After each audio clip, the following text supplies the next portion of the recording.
Fala galera, beleza? Estamos de volta. Galera da número 1, continuando com a temática recursos naturais e fontes de energia. Tema relevante, tema importante que se repete nos nossos diferentes vestibulares e principalmente no Enem. Hoje nós preparamos algo muito especial para vocês em cima desta temática. Qual é?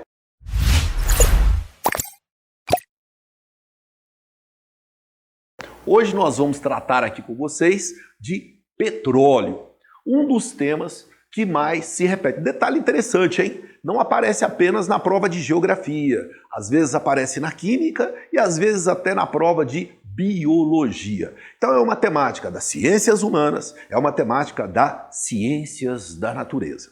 Veja você, quando eu falo de petróleo, o que é a primeira questão importante? Você entender a dinâmica de formação deste recurso energético que é de origem fóssil e que se forma principalmente a partir da deposição e decomposição de material orgânico de origem marinha, matéria orgânica de origem marinha. Qual é o primeiro pressuposto então?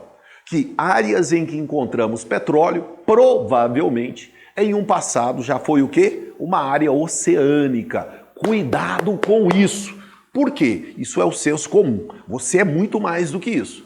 Você tem que entender que o petróleo possui determinadas propriedades. Uma delas é a viscosidade. É uma estrutura fluida e, portanto, pode se deslocar por entre as fissuras rochosas. Isso significa dizer que nem sempre a área em que encontramos o petróleo é necessariamente a sua área de origem. Questão que já foi inclusive cobrada na prova da FUVEST e muita gente perdeu essa questão. O que dá para falar de forma prática, positivando a temática?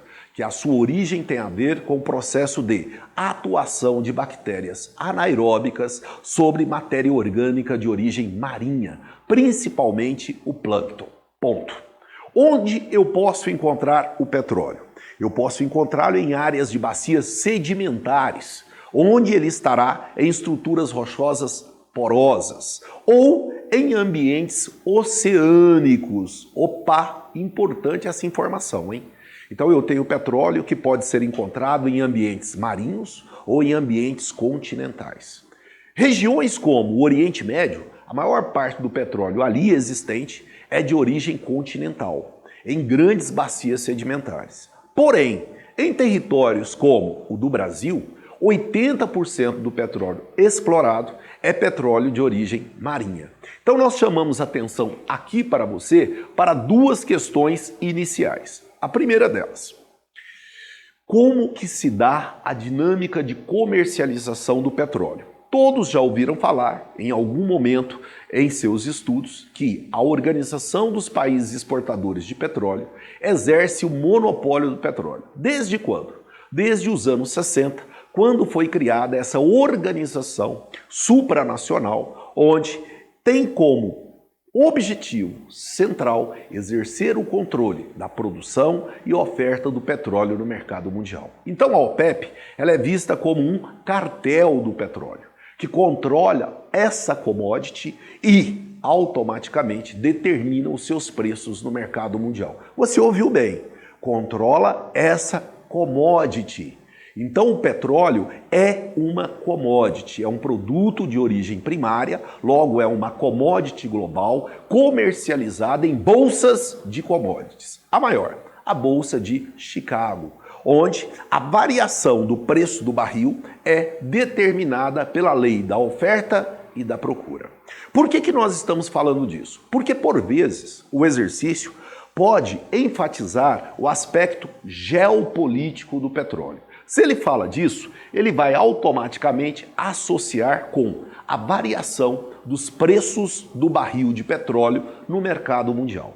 Essa oscilação, ela ocorre conforme, principalmente, o contexto geopolítico internacional. Então, por vezes, está associado, por exemplo, a situações de conflitos no Oriente Médio, ou seja, guerras que ocorrem naquele território. E aí, nós vamos ter que identificar historiograficamente qual é a referência. Um dos mais importantes, um dos mais repetidos, é o de 1973, associado à Guerra de Yom Kippur, a Guerra do Dia do Perdão, onde a OPEP praticou um aumento abrupto do preço do barril, elevando de cerca de 2,84 dólares para cerca de 12 dólares o preço do barril, ou seja, uma alta em torno de 400%, que ocorreu em cerca de 90 dias, entre setembro de 73 e novembro de 73. Por que esse é tão cobrado de vocês em situações de prova? Porque representou a segunda maior crise do capitalismo no século XX, ficando atrás apenas da crise de 1929. Esse choque ele teve grande impacto em dois grupos de países. O primeiro grupo, os países altamente industrializados que eram importadores de petróleo. Segundo grupo, os países em processo de industrialização e que eram grandes importadores de petróleo, como, por exemplo, o Brasil. E isso desencadeou uma série de políticas que, até hoje, são praticadas para evitar novos impactos do aumento do preço do barril de petróleo. Aqui nós colocamos para vocês um gráfico mostrando situações pertinentes a este aumento abrupto. 1972, veja, para 74, o crescimento do valor do barril, o chamado primeiro choque do petróleo, ênfase para o ano de 1973, como destacamos. Posteriormente, nós tivemos aí a Revolução Iraniana de 1979 e a Guerra Irã-Iraque, a partir de 1980, que vai determinar aumentos abruptos do preço do barril. Mas veja, lá no exercício, ele vai trazer isso de forma pontual, já definido para você. De que modo? Por meio de um texto para você fazer a interpretação. Então você não precisa ficar preocupado em decorar essas datas. Isso estará no enunciado. O que você precisa entender são os impactos que esses aumentos geram. Vou citar alguns deles. Primeiro deles, a busca por formas alternativas de energia. Isso significa dizer que os diferentes países do mundo começaram a investir em formas que permitissem substituir as formas tradicionais de energia. Daí vem o termo, energias alternativas. Ora, preste atenção nisso. Corriqueiramente, verificamos em livros didáticos, em apostilas, aquela associação. Formas alternativas são energias limpas e renováveis. Esquece isso. Isso é uma besteira. Isso é uma balela. O termo alternativo, ele surge para fazer referência a energias que possam substituir as formas tradicionais. O que significa isso? Aquelas energias associadas aos efeitos da primeira e da segunda revolução industrial. Isso significa que nem toda forma alternativa é necessariamente renovável. Exemplificando, energia nuclear. É vista como uma forma alternativa que surge a partir dos efeitos da evolução técnico-científica e que ganha grande peso mundial no pós-Segunda Guerra Mundial. Países como a França, o Japão, a própria Alemanha vão investir pesado nesse tipo de energia e é uma alternativa às fontes tradicionais. Percebeu? Então, muito cuidado com esses conceitos. Segundo ponto, isso também favoreceu elevados investimentos no aumento da capacidade de produção de petróleo. E aí, a gente começa a avançar para pesquisas em prospecção em ambientes marinhos. E aí nós começamos a ter o uso de duas expressões, o petróleo onshore e o petróleo offshore. Termos técnicos para fazer referência às plataformas, às estruturas de exploração do petróleo que nós vamos implementar ao longo da evolução econômica dos países. Para entendermos melhor isso, para vocês terem uma dinâmica mais clara desta temática, o que nós trouxemos aqui para vocês? Nós trouxemos aqui a distinção.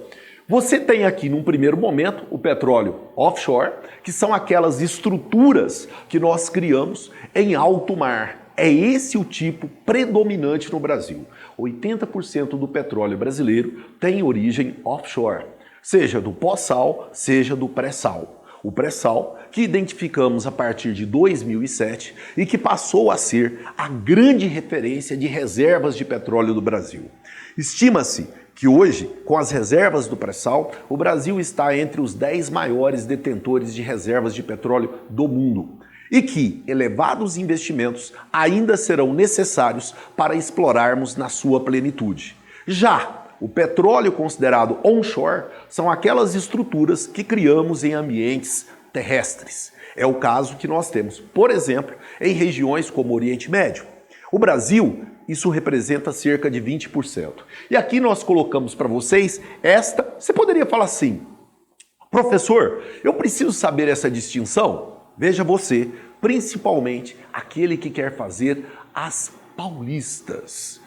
A FUVEST, em uma questão de segunda fase, pediu para o aluno explicar o que vinha a ser o chamado petróleo onshore.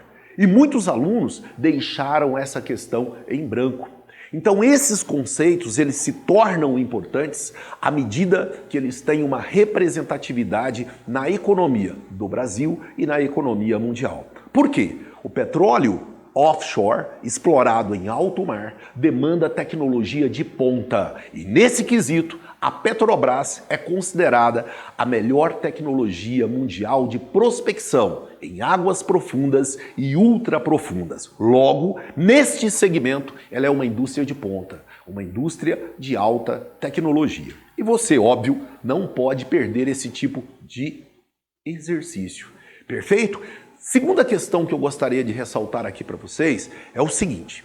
Nós temos o predomínio do petróleo offshore, mas nós usamos a expressão pós-sal e pré-sal. Quando nós falamos em pré-sal, pressupõe o quê? Que é antes. Quando eu falo em pós-sal, pressupõe o quê? Que é posterior. Mas a pergunta é, o pré-sal, ele está localizado a cerca de 5.000 a 7.000 metros de batimetria. O que significa isso? De profundidade em lâmina de água oceânica. E aí eu te pergunto, o pós-sal, ele está entre cerca de 200 até cerca de 2.800 metros de batimetria em lâmina de água. Então por que o mais profundo é chamado de pré-sal e o menos profundo é chamado de pós-sal? Pergunta interessante e é de simples compreensão. Sabe por quê? Porque as camadas da Terra são contadas de dentro para fora. Então aquele que está em uma batimetria maior, portanto mais profundo, é o pré-sal.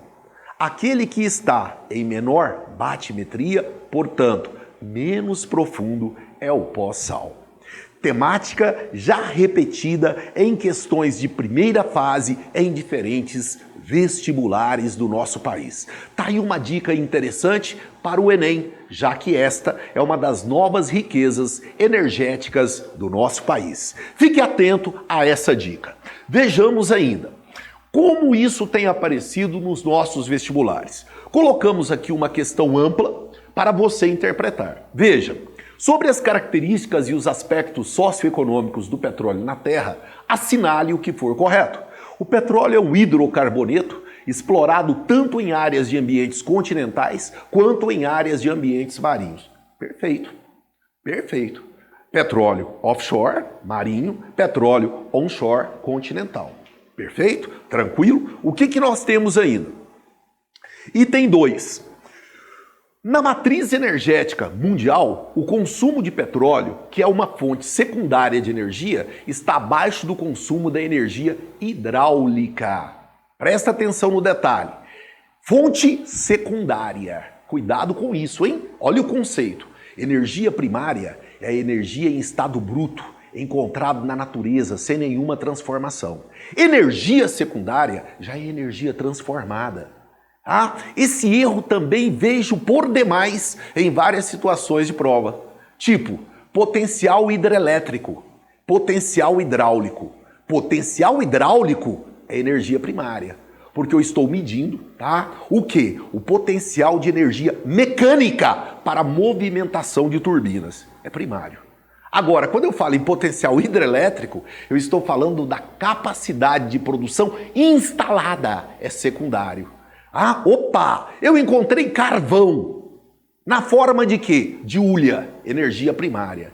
Transformei o carvão em coque. Carvão coqueificado, energia secundária. Petróleo, energia primária. Gasolina, energia secundária. Perceberam? Pegadinha da questão. Então o item é incorreto. Item 4. Devido à sua composição, o petróleo é classificado como um combustível fóssil e ocorre nas formas líquida e pastosa. Perfeito. Poderia inclusive acrescentar gasosa e sólida. O gás natural é petróleo, só que na forma gasosa. Sólido, o betume ou xisto pirobetuminoso, inclusive muito explorado hoje nos Estados Unidos. Então, perfeito. Item 8. Dentre os países asiáticos consumidores de petróleo, o Japão depende totalmente da importação. Ora, pessoal, aí nós já vamos ter que analisar essa questão. Dentre os países asiáticos consumidores de petróleo, o Japão depende totalmente da importação. Você está vendo algum problema aí ou não? O que ele tem de diferente aí para você? Japão. Qual é a característica? Formação recente. Então não há condições geológicas de presença de petróleo. Professor, mas tem o totalmente. Sim, mas aí você precisaria associar com a estrutura geológica do país. Perfeito? E por último, no Brasil, o desenvolvimento do setor petrolífero foi acompanhado pela instalação de refinarias e polos petroquímicos. Olha, pessoal, ó, no Brasil, o desenvolvimento do setor petrolífero foi acompanhado investimento estatal, Petrobras, monopólio da Petrobras. Presta atenção no detalhe. Esse monopólio, ele acaba em 1995 para 1996. Com o quê? Com a quebra do monopólio, mas não a privatização. Tá? Então, muito cuidado com isso, porque todo o investimento foi de caráter estatal. Tranquilo? Somente o item 2 incorreto. Como que isso apareceu ainda? Uma última para a gente fechar. Em relação às fontes de produção energética, a afirmativa correta é: a usina hidrelétrica é uma fonte primária. Acabamos de explicar que não podemos. Ela é uma fonte o quê? Secundária. O que nós temos? Os raios solares são uma fonte secundária, limpa, porém finita e não renovável. Viu a pegadinha? Sai fora dela. A energia eólica é uma fonte não renovável, apesar de limpa. Cuidado com isso, hein? Presta atenção nesse detalhe. As usinas termoelétricas utilizam-se de matéria-prima renovável e limpa. A pegadinha aí também. E por fim, biomassa é toda a matéria orgânica que pode ser convertida em energia. O que você fica? Entre C, D e E. Letra E. Por quê? Olha a pegadinha. É uma fonte não renovável. É renovável, porque depende da variação de pressão atmosférica, que determina o quê? Os ventos. Utilizam o quê? Renovável e limpa. E as termoelétricas que usam óleo diesel, carvão? Não é renovável nem limpa. Viu a pegadinha? Então, letra E para você nessa questão. Para a gente fechar, último ponto. O Brasil já investiu muito nesse segmento? Demais. Destaque para o Proálcool e para o biodiesel. 2 programas de aproveitamento da biomassa vegetal que implementamos nesse século, principalmente para substituir o óleo diesel, principalmente no transporte coletivo. Mais recentemente, nós tivemos aí o norte explorando a palma e o babaçu, o sul principalmente a soja, o girassol e o amendoim, e o nordeste a mamona. Proálcool, a partir da cana 1975, substitui parcialmente a gasolina. Biodiesel, a partir da biomassa vegetal, substitui parcialmente o óleo diesel. Brasil, lembre-se da aula anterior, é um dos países que mais investe em fontes alternativas de energia e renováveis. Ok, galera? Um grande abraço, até a próxima, estamos juntos!